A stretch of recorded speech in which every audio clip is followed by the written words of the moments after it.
The invitation arrived in September. Columbia University. Presidential Scholars Welcome Evening. A celebration for incoming freshmen who'd received full academic scholarships.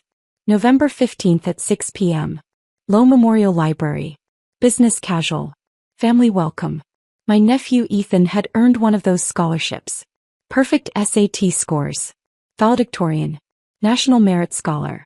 He was going to study pre-med. Follow in his aunt's footsteps, my brother Michael kept saying.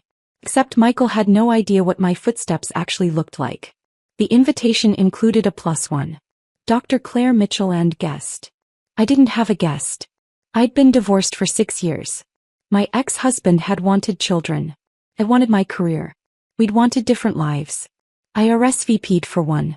2 weeks before the event, Michael called. Claire, you're coming to Ethan's thing at Columbia, right? Wouldn't miss it, I said. Great. We'll sit together. It's this whole reception thing. The dean is speaking. Very prestigious. Ethan's so excited. I'm excited too. He's going to be pre-med. Just like his aunt. Michael's voice was warm with pride. Remember when you were pre-med? Now look at you. Working at the hospital. It's come full circle. Working at the hospital. That's how Michael described my career. For the past 20 years. I'd stopped correcting him 15 years ago. It has, I said simply. Listen, Claire, I know you're busy with your hospital job, but try to dress nice for this, okay? It's Columbia. Very formal crowd. Lots of important people. I'll do my best, I said. Great. See you there. He hung up. I sat in my office staring at my phone. My office. Director of Cardiovascular Surgery, Columbia University Irving Medical Center. Corner office on the 8th floor. Windows overlooking the Hudson River. My name on the door. Dr. Claire Mitchell MD PhD. 3 diplomas on the wall. Columbia undergrad, Columbia Medical School, Columbia PhD in biomedical engineering. I'd spent my entire professional life at Columbia. 24 years. From undergraduate student to attending surgeon to department director. But to my brother, I worked at the hospital. Michael and I had never been close. 6 years apart. He was the older brother. The golden child. The one who did everything right according to our parents' standards. He went to Penn State. Studied business. Graduated with a 3.4 GPA and got a job as a sales manager at a pharmaceutical company. Married young. Had Ethan at 26. Climbed to regional director by 35. Now, at 52, he was VP of sales making $240,000 a year. Our parents thought he'd conquered the world. I was different.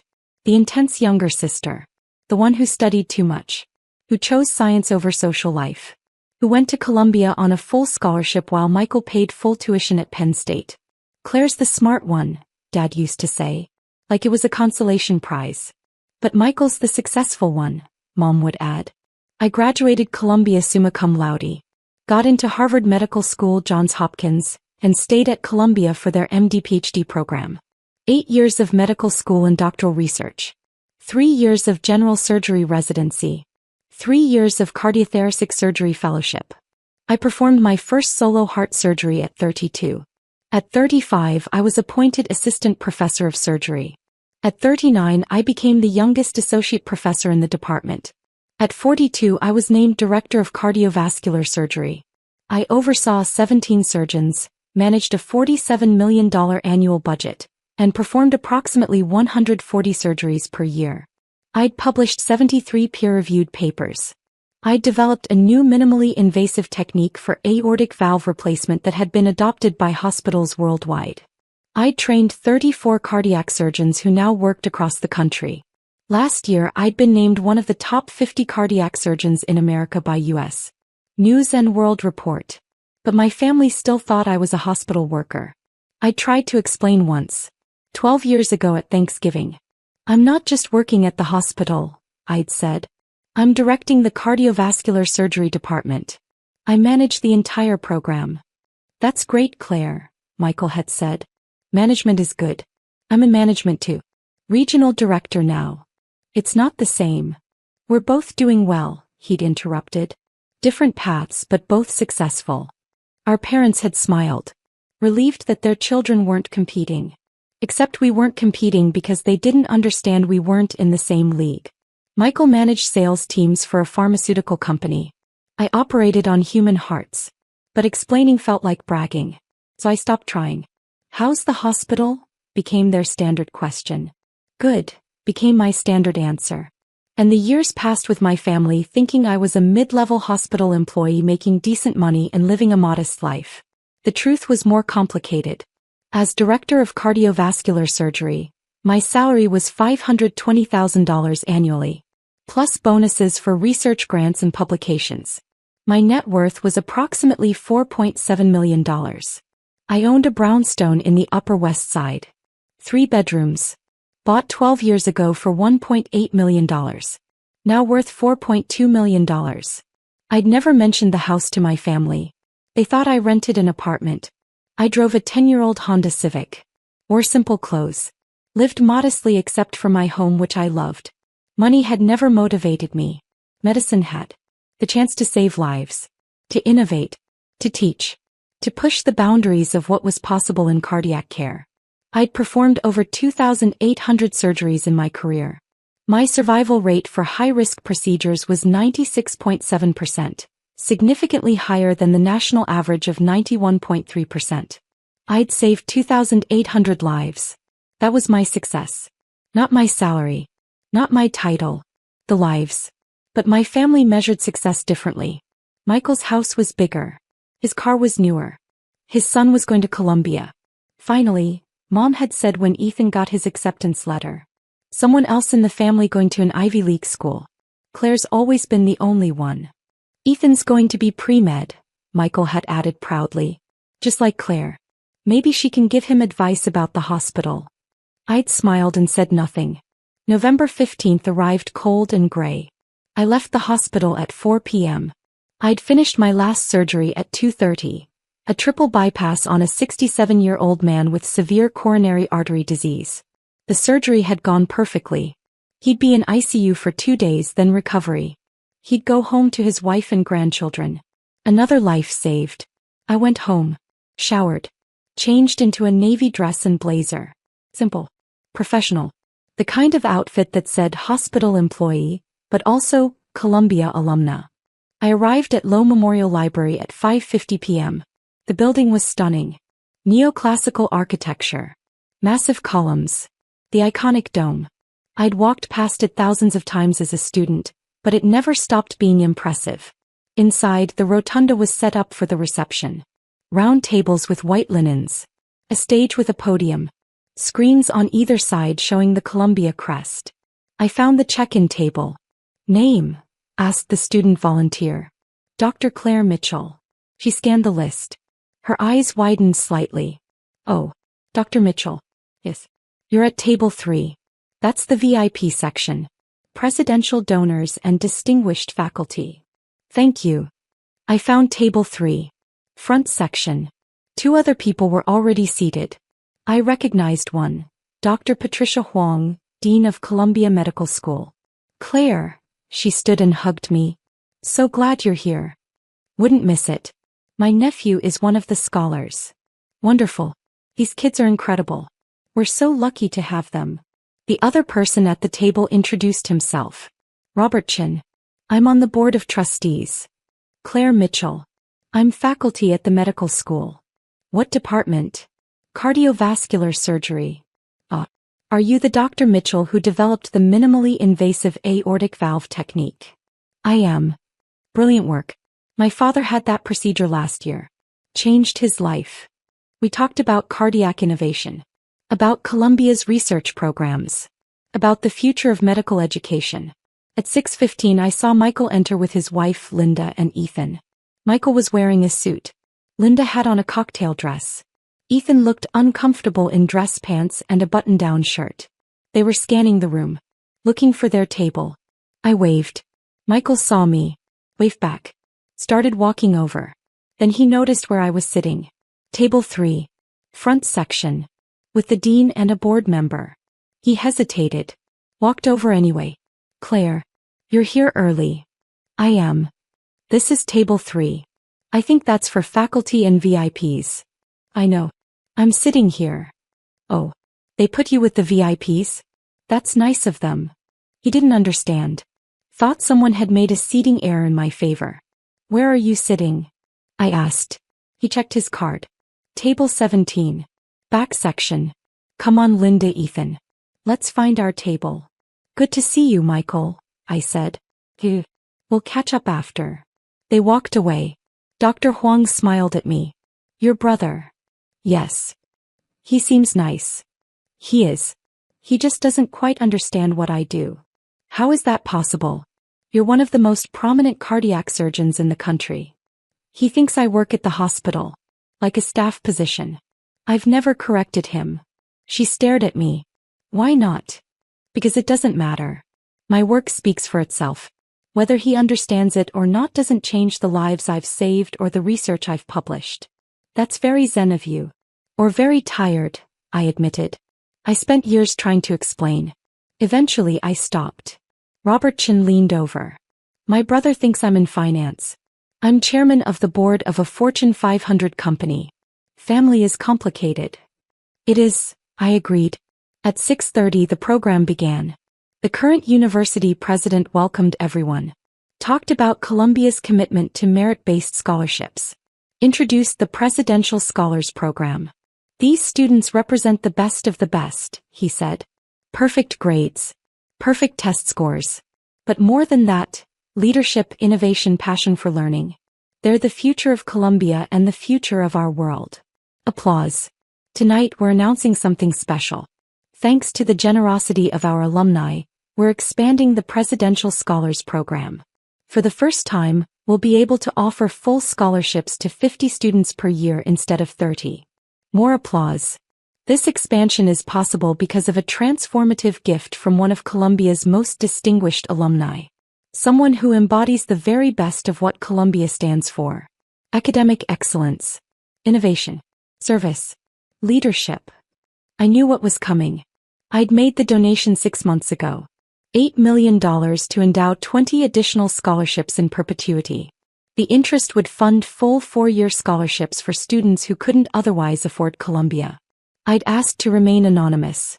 But the development office had convinced me to let them announce it at this event. It will inspire the students, they'd said. Show them what's possible. I'd agreed. Reluctantly. Now sitting at table 3 I realized Michael was in the audience. At table 17. About to find out who his sister really was. The president continued. This alumna graduated summa cum laude. Completed her MD and PhD here. Became one of the youngest department directors in Columbia Medical Center history. She's published over 70 papers, developed life-saving surgical techniques, and trained dozens of surgeons who now save lives across the country. I could see table 17 from where I sat. Michael was listening politely, probably wondering who this impressive person was. Last year she was named one of the top 50 cardiac surgeons in America. This year she's giving $8 million to ensure that students like our presidential scholars can afford to attend Columbia regardless of their financial circumstances. The screens lit up. My photo appeared.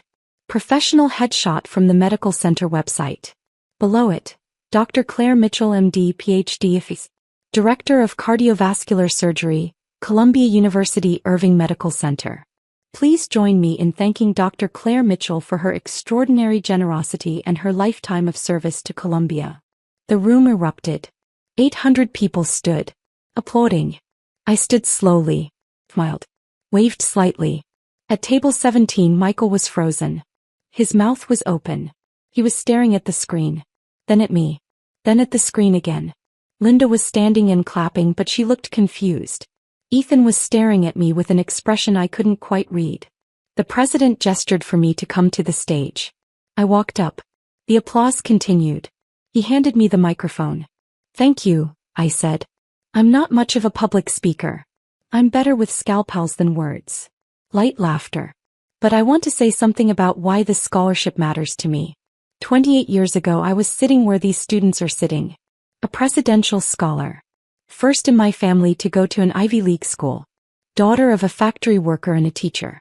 I had perfect grades but no money for tuition. I paused. Columbia gave me a full scholarship. Without that scholarship I would have gone to state school. Maybe become a nurse instead of a surgeon. Maybe never had the opportunity to develop new surgical techniques or train the next generation of cardiac surgeons. That scholarship changed my life. I looked at the presidential scholars. 50 faces. Young. Eager. Brilliant. So this donation isn't charity. It's paying forward what Columbia gave me. The chance to reach my potential. The chance to serve. The chance to make a difference. I looked at table 17. Michael was still frozen. Not clapping. Just staring. These students will do extraordinary things. They'll cure diseases. Build companies. Create art. Serve communities. Lead movements. And someday maybe they'll pay it forward too. Maybe they'll give some other brilliant kid the chance they had. I held up the certificate the president had given me. Thank you, Columbia. For believing in merit over money. For creating opportunities. For changing lives. The applause was thunderous. I walked off stage. Back to table 3. Dr. Huang hugged me. That was beautiful. Thank you. Robert Chin shook my hand. $8 million. That's transformative. It's an investment, I said. In the future. The rest of the evening was a blur. Dinner was served. I made small talk with the table. Students approached to thank me. Faculty members congratulated me. At 8:30 the formal program ended. Networking began. Michael appeared at my table. Claire, can we talk? Of course. We walked to a quiet corner of the rotunda. He looked shaken. You donated $8 million. Yes. $8 million. Yes, Michael. Where did you get $8 million? I saved it. Over 24 years. Plus investments. Plus the sale of some stock options. Stock options from what? I consult for a medical device company. They gave me equity. The company went public. The stock appreciated. He was quiet for a long moment. You're not just working at the hospital. No. You're the director of cardiovascular surgery. Yes. You're one of the top 50 cardiac surgeons in America. According to one ranking, yes. You make what? What do you make? Michael, I don't think. Just tell me. Roughly. Including bonuses and consulting, about $600,000 a year. His face went pale. $600,000. It's not about the money. You make $600,000 a year and you never told us? You never asked, I said quietly. You asked how the hospital was. I said good. You assumed I was a mid-level employee. I didn't correct you. Why not? Because it didn't matter. You measured success by salary and title. You were proud of your VP position and your $240,000. If I told you I made more, it would have changed our relationship. You would have felt competitive. Or defensive. Or like I was showing off. So I stayed quiet. That's not fair, he said. Isn't it? How many times did you tell people about my job? She works at a hospital. In that dismissive tone. Like it was nice that I had employment but nothing special. He looked away. I heard you tonight, I continued. When people asked about me. She works at a hospital. My son will be the real success. I didn't mean. Yes, you did. You've been saying it for 20 years. I work at the hospital. You're the successful one. The regional director. The VP. The one who made it. Because I thought. You thought I was ordinary. Unremarkable. Just another hospital employee. Because I didn't brag about my achievements or my salary or my research. So you assumed I didn't have any. He was quiet. Michael, I've performed over 2,800 heart surgeries. I've saved 2,800 lives. I've published research that's changed how we do cardiac care. I've trained surgeons who are now saving lives in 34 states. That's my success. Not my salary. Not my title. The lives. I didn't know, he whispered. Because you never asked. You never visited my office. You never asked to see the hospital. You never asked about my research or my patients or my work. You just assumed. At that moment Ethan appeared. Dad? Aunt Claire. He looked between us. Are you okay? We're fine, Michael said automatically. No, we're not, I corrected. But we will be. Ethan looked at me. Really looked at me. You donated $8 million. I did.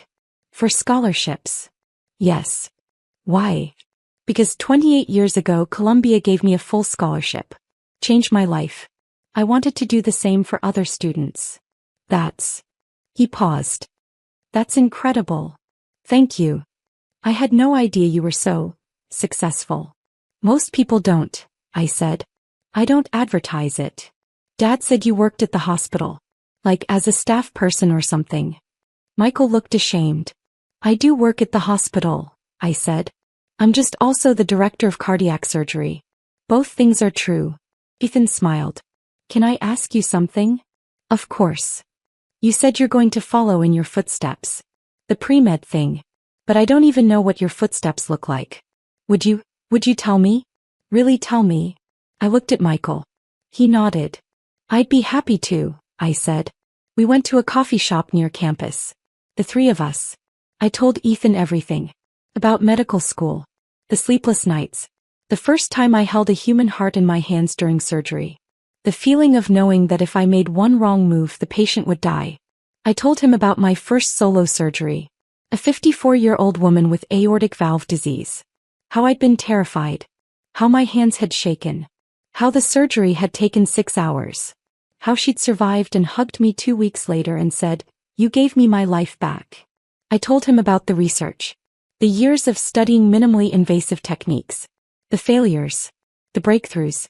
The moment I realized we could do valve replacements without opening the entire chest cavity. I told him about the first patient who received my new technique. How the recovery time was cut in half. How the complication rate dropped. How other surgeons started adopting it. I told him about the teaching. Training residents and fellows. Watching them perform their first surgeries. Knowing they'd go on to save thousands of lives. That's the real success, I said. Not the salary or the title or the awards. It's the woman who gets to watch her grandchildren grow up because you replaced her valve. It's the man who gets to walk his daughter down the aisle because you repaired his coronary arteries. It's the lives you save and the lives those people touch. Ethan was listening intently. Do you ever lose patience? Yes, I said honestly. Surgery is risk. Sometimes we do everything right and the patient still dies. Those are the hardest days. How do you handle it? I remember the ones I saved. The 96.7% who survived. The families who got to keep their loved ones. And I used the losses to make me better. To refine my technique. To reduce risk. Every patient who dies teaches me something that might save the next one. Michael was quiet. Just listening. I want to do that, Ethan said. I want to save lives. Then you'll be a great doctor, I said. Will you help me? Like mentor me through pre-med? I'd be honored. He smiled. This is so much cooler than I thought. Dad always said you worked at the hospital like it was boring. But this is amazing. Michael flinched. I reached over and squeezed his hand. Your dad didn't know. How could he?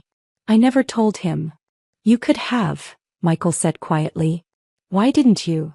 Because you seemed happy thinking you were the successful one. The golden child. The one who'd made it.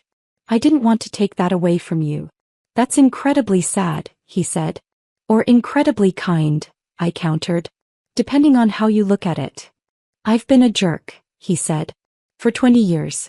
Introducing you as my sister who works at a hospital, like it was cute that you had a job. You weren't a jerk. You were uninformed. There's a difference.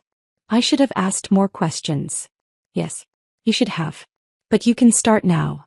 Over the next 6 months, everything changed. Michael visited my office at the hospital. Watched me do rounds.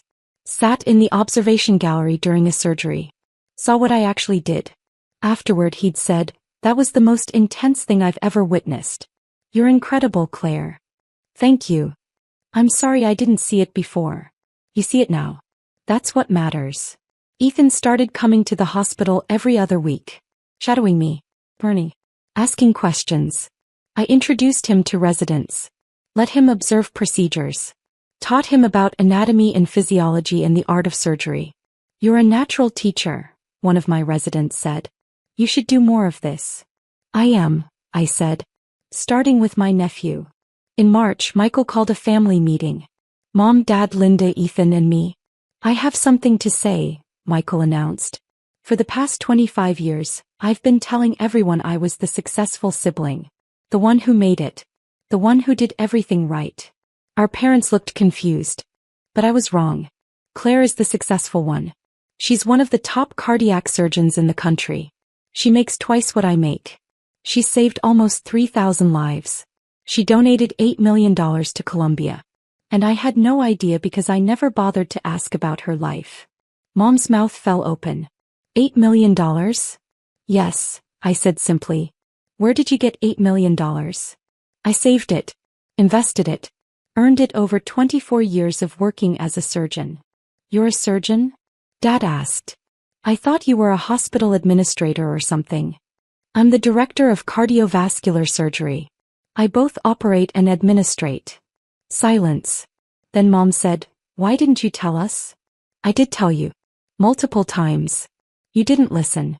Eventually I stopped trying. That's not fair. Mom, Michael interrupted. It is fair. We didn't listen. We assumed. We were so busy being proud of my regional director title that we never asked what Claire's title was. I'm proud of your title, I said to Michael. You worked hard for it, but we can both be successful. Success isn't a competition. I know that now, he said. I wish I'd known it 20 years ago. Dad stood, walked over to me, hugged me. I'm proud of you, Claire. So proud. And I'm sorry I didn't say it more often. Thank you, Dad. Mom joined the hug. My daughter, the heart surgeon. Cardiac surgeon, I corrected gently. But close enough. In May, Columbia held its annual donor recognition event. The development office had asked me to speak, to explain why I'd given the $8 million. I agreed. The event was at the faculty house. 300 guests. Major donors. University leadership. Faculty. Students. My whole family came. Mom, Dad, Michael, Linda, Ethan. They sat at table 5. Front section. Proud. When I was introduced, they stood and cheered louder than anyone. I walked to the podium, looked out at 300 faces, and began. 28 years ago, I walked onto this campus as a scared 18-year-old from a working-class family in New Jersey. I'd been accepted to Columbia with a full presidential scholarship. Without that scholarship, I would have gone to Rutgers. Probably become a nurse. Maybe taught biology at a high school. I paused. But Columbia gave me a chance. A chance to study with the best professors. To work in world-class research labs. To attend medical school. To become a cardiac surgeon. To save lives. I looked at my family. My family didn't always understand my path. They thought I worked a modest hospital job. They didn't know I was directing a department or performing complex surgeries or publishing groundbreaking research. And honestly, that was partly my fault. I didn't share. I didn't explain. I let them think what they wanted to think. Michael was crying. But over the past 6 months, that's changed. My family now understands what I do. And more importantly, why I do it. Not for the salary or the prestige or the recognition. But because every surgery is a chance to give someone more time. More birthdays. More anniversaries. More moments with the people they love. I held up the donor recognition plaque. That's why I gave $8 million to Columbia. Because this university gave me the chance to do that work. To save those lives. To make that difference. And I want to give that same chance to 50 more students every year. Forever. The room stood. Applauding. My family stood first. After the speech, after the networking, after the thank yous and handshakes and photographs, I found my family waiting for me. Ethan hugged me first. That was amazing, Aunt Claire. Thank you. Michael hugged me next. I'm so proud of you. I should have said that 20 years ago. You're saying it now. Better late than never? Much better late than never. Mom and Dad hugged me together. Our daughter, Mom said. The heart surgeon. The professor. The philanthropist. Just Claire, I said. Doing work I love. Just Claire who saved 2,800 lives, Dad corrected. We went to dinner afterward. An Italian place in Morningside Heights. The kind of restaurant families go to celebrate. And we celebrated. Not my donation. Not my title. Not my salary. But the fact that after 25 years of being invisible to them, my family finally saw me. Really saw me. Not as she works at the hospital. But as Dr. Claire Mitchell. Cardiac surgeon. Lifesaver. And that was worth more than $8 million. That was priceless.